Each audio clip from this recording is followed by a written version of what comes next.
આગામી ગણેશોત્સવને પર્યાવરણમય બનાવવા સુરતમાં રવિવારે માટીની શ્રી ગણેશ મૂર્તિ જાગૃતતા અભિયાન અંતર્ગત એક વિશેષ રેલીનું આયોજન કરવામાં આવ્યું હતું, જેમાં ધારાસભ્ય પૂર્ણેશ મોદી, અરવિંદ રાણા સહિત સાધુ સંતો તથા લોકો બેનર સાથે જોડાયા હતા. નાગરિકોને પ્લાસ્ટર ઓફ પેરિસની જગ્યાએ માટીની મૂર્તિ અપનાવવા અનુરોધ કરાયો હતો. આ રેલીનો મુખ્ય હેતુ પર્યાવરણનું સંરક્ષણ કરવો અને માટીની શ્રી ગણેશ મૂર્તિના ઉપયોગ અંગે લોકોમાં જાગૃતિ ફેલાવવાનો છે. રેલી રવિવારના રોજ સવારે Shri Maharana Pratap circle DKM hospital સુધી નીકળી હતી.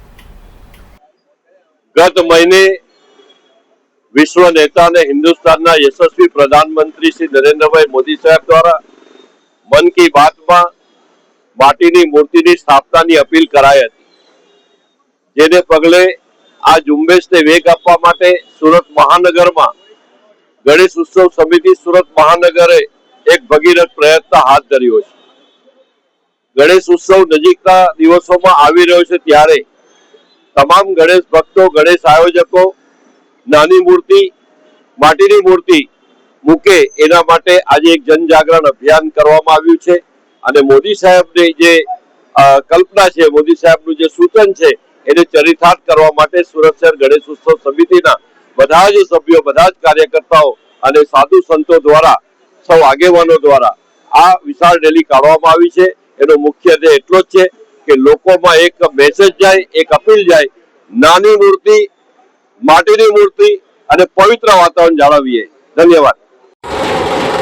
આજે સુરત શહેરના જે અગ્રગણ્ય નાગરિકો છે, ધારાસભ્યો છે, સુરત કોર્પોરેશનના જે અધિકારીઓ છે, એની ઉપસ્થિતિમાં, સાધુ સંતોની ઉપસ્થિતિમાં આજે આપણે એક વિશાળ રેલી કાઢીએ છીએ.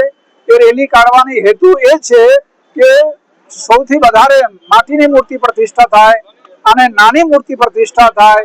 આ અભિયાનની પાછળ આ જ ઉદ્દેશ્ય છે. મારે આપ સૌને મારા કરબદ્ધ અનુરોધ છે કે આપ સૌ પણ માટીની મૂર્તિ સ્થાપના કરો, નાની મૂર્તિની સ્થાપના કરો. ગણપતિ બાપાની જે અમાન્યા છે એ જાળવો, એ જ અભ્યર્થના. રેલી કોસ્ટાફિલ્ડ રોડ DM હોસ્પિટલના સામેથી ભાગલ પોઈન્ટ સુધી આ રેલી કાઢવામાં આવે છે. આ વરસાદની વાતાવરણ હોવા છતાં પણ ખૂબ મોટી સંખ્યામાં ગણેશ આયોજક મિત્રો, એના ભક્તો આવ્યા છે. એ બદલ સૌને હું ખરેખર અભિનંદન પાઠવું છું.